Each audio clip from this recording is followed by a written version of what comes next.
Israel seems to have recently acknowledged guilt over its war crimes on the besieged Gaza Strip. In fact, it has even drawn up its own list of all those guilty of war crimes in its 2014 war on the besieged Gaza Strip. Israel has compiled a secret list of 200 to 300 names of officials who might be targeted in the future by the International Criminal Court in The Hague or other organizations seeking citizens' arrests like those that has been done in the past to Israeli officials traveling abroad. The Prime Minister has stated several times that you don't have jurisdiction. Right, so at the moment, the court's they're not clear that they have jurisdiction. Right, but they say that they do have a basis. They have a basis to investigate. Exactly, right, and that is what's angering Israel. Right, okay, so look, let's be honest here. We need to realize two things. The starting point is we are not responsible for the fact that we are occupying the Palestinians. This was the question. Reports say half. This confidential internal list is composed of names of decision makers in the political, diplomatic, security, and military arenas. They are people whom the ICC might decide to probe on alleged actions taken by Israel in the West Bank or the Gaza Strip. Whether Israel should participate or not, I think Israel should have forestalled this many years ago, because I think what we're doing now is we're paying the bill for decades of misguided moderation. More particularly, the ICC might target senior Israelis who served during the 2014 Gaza war. This brutal war is known as Operation Protective Edge in Israel. It is not just the present investigations that Israel fears, but also future ones, including from international organizations and human rights ones. Past and present accusations of war crimes further emboldens human rights organizations and activists to press their respective judicial authorities and courts to question and possibly arrest Israeli officials while on trips, official or unofficial, in their countries. Israeli legal experts estimate that the list might even include the highest echelons of decision makers, such as Prime Minister Benjamin Netanyahu and Minister of War Benny Gantz, especially since both of them served as senior officials during the 2014 Gaza war.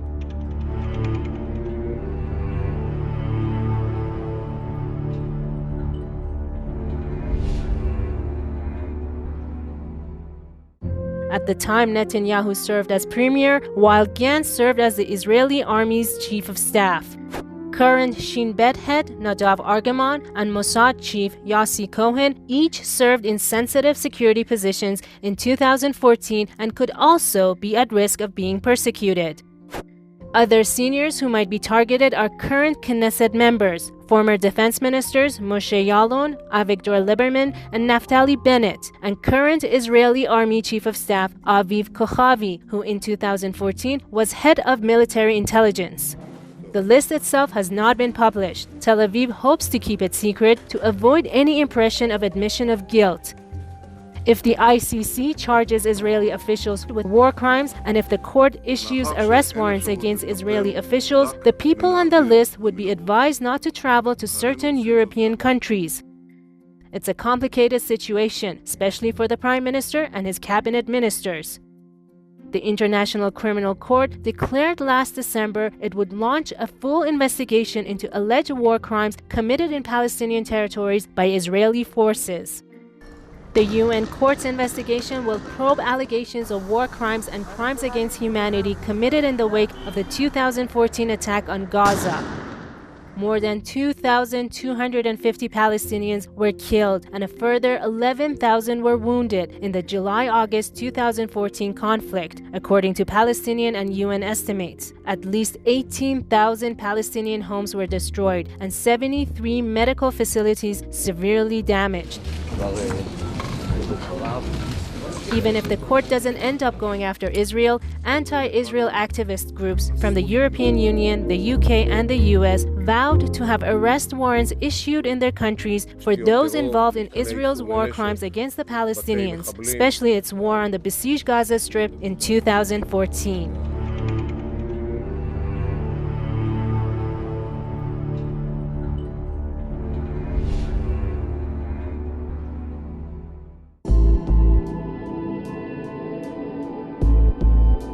I've read about this. but I don't know much about it from who is on the list because it's still secret and that information was leaked. But it's super interesting, isn't it? Because it's almost an admission of guilt. It's certainly an admission of worry. It's certainly, if there are 200 to 300 people on a list, they are getting themselves prepared and have something to answer to. And I would say that whether it's the policies of the occupation, forcible displacement, for example, is a grave breach of the Geneva Convention, which Israel has signed, they should be worried. This exclusivity, this entitlement, it's not in our Israeli interests. I understand where it came from. I understand the fear. I understand the traumas. I understand the days when Israel was being formed of the emergencies that made it very exceptional and special case. But if you keep on being special and exceptional in that way and above international law and able to do whatever you want, what do you become? Unfortunately, quite a thug. And quite far away from the values of Judaism that I've grown up knowing about and learning.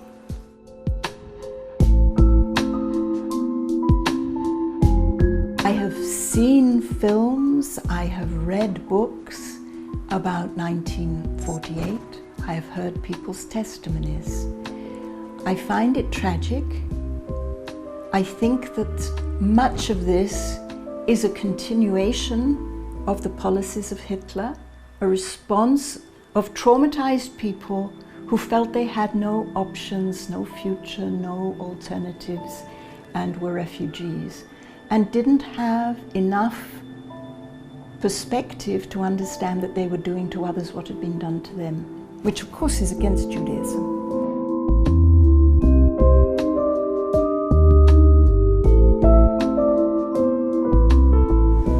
לתבוע את מדינת ישראל על פשע מלחמה?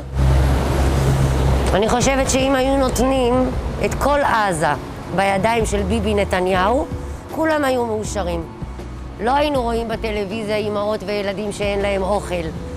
כולם היו מאושרים. ביבי מאוד מודאג מהמצב בעזה. מדינת ישראל, אנחנו היהודים, מאוד עצובים בגלל המצב בעזה. לתבוע אותנו, את מדינת ישראל, על מה? עשינו להם משהו שאמור היה להיות טוב? שכל ישראל ערבים זו לזו, כולנו צריכים להתאחד ביחד למען שלום. אני לא חושב שיש צורך במלחמות, וזהו, אין לי יותר מדי מה להגיד. אנחנו מודאגים מהמצב כמו שהם מודאגים באותה מידה, ולא יותר ולא פחות. Social media platforms, including Twitter and other platforms, lit up on the news that Israel compiled a secret list of officials who could be tried for war crimes. Moss said that if Nazis around the world are still being haunted by the world, surely these war criminals must not go unpunished. Ayash said that members of the Israeli regime are war criminals and they must be hanged for their criminal behavior. Truth Be Told asks that if the Israeli regime claims to be innocent, how would they form the list? JQ says that he can't think of a better place to try these genocidal Zionists who have held an entire Palestinian nation in bondage for over a half-century than Nuremberg. Tuvok says that Israel admits it committed war crimes and crimes against humanity by identifying the criminals themselves. What more proof is needed than self-incrimination? The problem is that because the state of Israel was founded after World War II with the Nazis' crimes, the international community want to defend their crimes because they have a pity to judge them, and more, for example, Germany that feels guilty about that war sometimes, wants always to help them, and they are helping also fascists instead of helping the democratic and poor people like the Palestinians.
A number of Israeli officials, including former Foreign Minister Tzipi Livni, have been forced to cancel trips to Europe in the past due to fears of arrest by local authorities over their role in military campaigns and alleged war crimes against Palestinians. This is not an impossible scenario. Due to such activism against Israel, a British court in 2016 issued a warrant for Livni over alleged war crimes committed by the Israeli army during a 3-week conflict in 2008 to 2009. She was summoned for questioning by the British police. Then, in 2017, Switzerland's Attorney General's office said the country was weighing whether to pursue a war crimes complaint filed against former Minister Tzipi Livni over her role in the 2008-2009 Gaza war. That initiative was headed by pro-Palestinian Swiss organization Urgence and Swiss NGO Trial International. That same year, in January, Livni canceled a trip to Brussels when Belgian prosecutors planned to question her over allegations of war crimes. Earlier this year, a legal case against former Israeli Armed Force Chief Benny Gantz was brought by a Dutch Palestinian who lost 6 relatives during an Israeli airstrike on Gaza in 2014. The claim was filed under universal jurisdiction rules by the claimant Ismail Zeda. Judicial authorities in countries that recognize universal jurisdiction for serious offenses such as war crimes and torture can investigate and prosecute those crimes no matter where they were committed. Israel's Justice Ministry asked the Dutch court to dismiss war crimes allegations against Benny Gantz on grounds that he was running for elections against Benjamin Netanyahu at the time. Last year, in 2019, former Prime Minister Ehud Olmert recently canceled a trip to Switzerland over fears authorities there were planning to detain him on suspicion of war crimes. Olmert was Prime Minister during the 2006 Second Lebanon War and the 2008 to 2009 war in the besieged Gaza Strip. Israel's 2008 to 2009 war on the besieged Gaza Strip is known as Operation Castlet. It was a 3-week war on the Strip. Over 1,100 Palestinians were killed. It ended with a unilateral ceasefire on January 18, 2009. In 2011, activists applied for a war crimes arrest warrant against visiting Labour Party leader, member of Knesset Amir Peretz, who was Israel's military minister during the Second Lebanon War. Peretz went ahead with the trip but was able to avoid detention by moving up his return flight and leaving before the arrest could be carried out. Israel, unfortunately, is being allowed time and time again, for all sorts of reasons that we don't have time to go into, to get above international law. And realpolitik doesn't deliver a life that guarantees the security of everybody. Living by security, when we talk about security as weapons, that's not real security, is it? You know, that's actually terror tactics. And at the end of the day, it causes more trauma even to the occupier. How free am I if I'm holding you like this? Come on. That's a life, that's the future.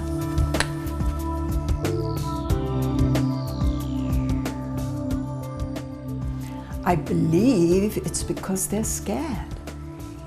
That seems to me the only reason. It's almost like the list of 200 to 300 people, an admission of having something to worry about.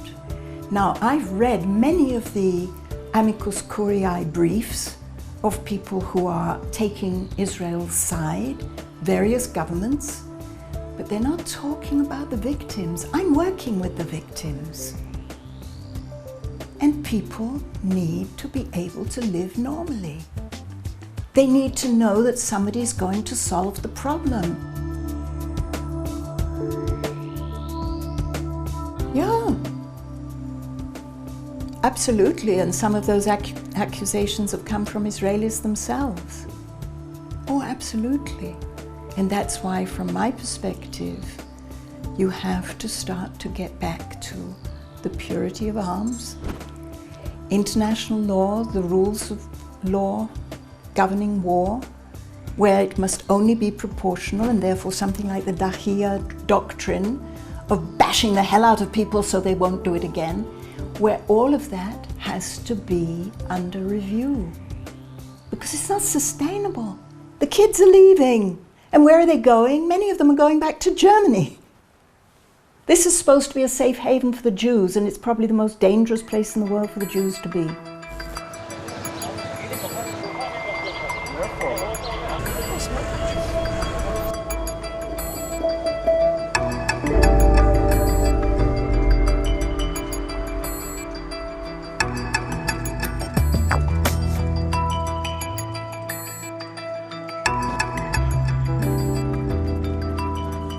עוד פעם, אני חושב שאין צורך במלחמות, שאנחנו זקוקים לשלום, בתור ילד אני אומר את זה, ואין צורך לריבים בכלל, ובעזרת השם הכל יהיה בסדר. קודם כל, מה שרואים משם לא רואים מכאן. מה שרואים בעולם אנחנו לא רואים בעצמנו, זה אחד. מצד שני, אני מאמין שישראל לא מבצעת פשעי מלחמה. מפאת העובדה שאני הייתי גם חייל בצה"ל, דברים שלימדו אותנו, הדברים שמלמדים בצה"ל, דבר ראשון שמלמדים על זה חייל אדם. הדבר האחרון שצה"ל עושה זה פשעי מלחמה כרגע. מעבר לזה, אני מצטער, אבל אני לא... It seems that the social media community agrees that members of the Israeli regime are scared of something. Halver says that among the crimes which will be investigated were the Gaza Operation Protective Edge, the settlement enterprise, and the shooting of protesters along the fence between Gaza and Israel. Israel has asked for sanctions on the ICC in response. Trump has delivered. Independent Workers' Party adds that the list includes Prime Minister Netanyahu, former Defense Ministers Yalon, Lieberman, and Bennett, former IDF Chiefs of Staff Gantz and Eisenkot, and current Chief of Staff Aviv Kochavi, and the former and current heads of Shin Bet, Yoram Cohen and Nadav Argaman, respectively. And Darwish asks, who knows the real war criminals more than the war criminals themselves? According to Meritocracy, sooner than later this list will be standing in the ICC and answering for the crimes committed against humanity. No harm in preparing for that doomsday. Stefan says the list is a wise move because some of them may become casualties before then.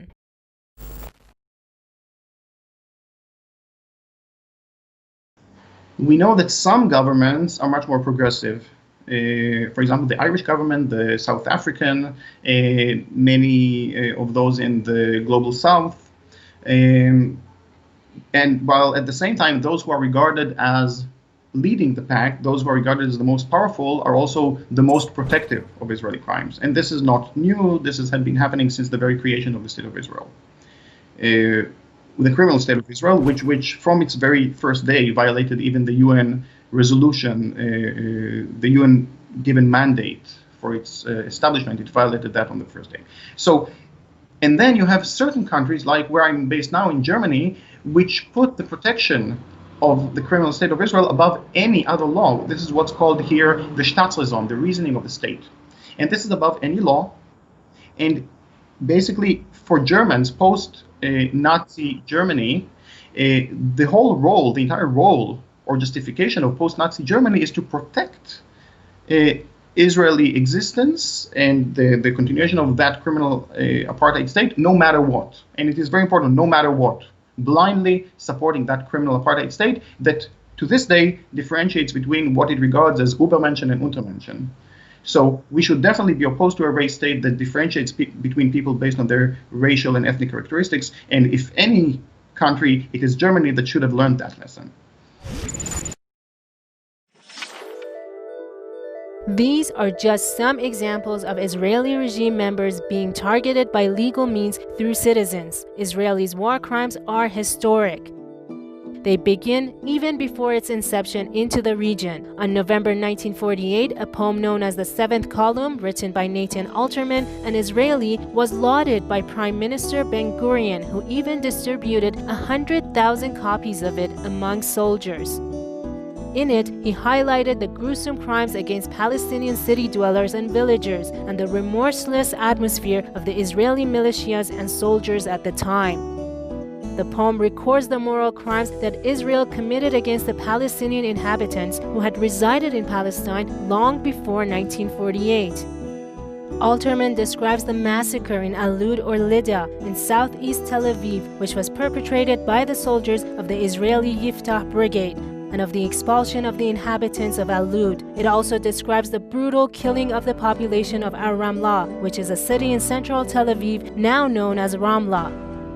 It seems that Israeli war crimes lie deep in the short history of Israel. Observers believe that such crimes have been ongoing mainly because Israel has never been forced to be held accountable for such crimes.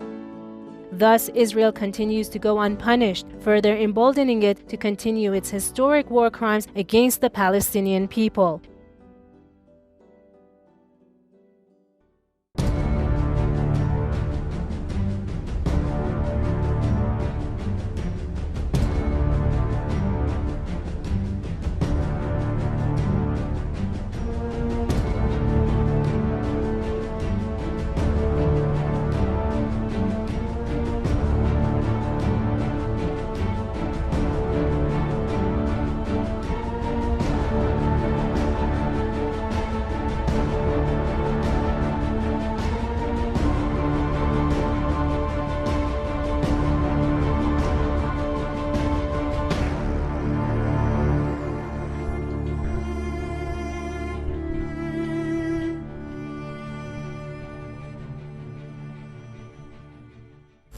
Here are the news making the press in Israel.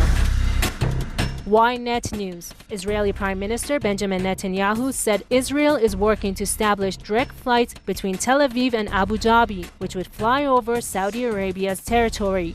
Israel and the United Arab Emirates announced they are establishing full diplomatic relations in a U.S.-brokered deal that required Israel to halt its contentious plan to annex West Bank land sought by the Palestinians. The Jerusalem Post. 2 million Israelis have reported a loss of income due to COVID-19, according to a new study by the Israel Democracy Institute. They include almost 20% of business owners who had to close either temporarily, 14.4%, or permanently, 5.4%, and 53% of Israelis between the ages of 18 to 24 who suffered a decline in earnings. Overall, a third of Israelis have suffered a loss of income. The Times of Israel. The Israeli Air Force grounded the military's fleet of Black Hawk helicopters for all non-operational flights after they suffered a number of malfunctions over the past 2 months. The move came just over a month after one of the helicopters experienced a technical failure in mid-air while it was transporting IDF Chief of Staff Aviv Kochavi. It was forced to make a rapid landing at a nearby base after it plummeted to some 30 meters from the ground. I-24 News. A new poll by news outlet Ma'ariv showed that a whopping 78% of Israelis are unhappy with the performance of the Israeli regime. This, while 60% believe Netanyahu striving for fourth elections due to personal legal matters.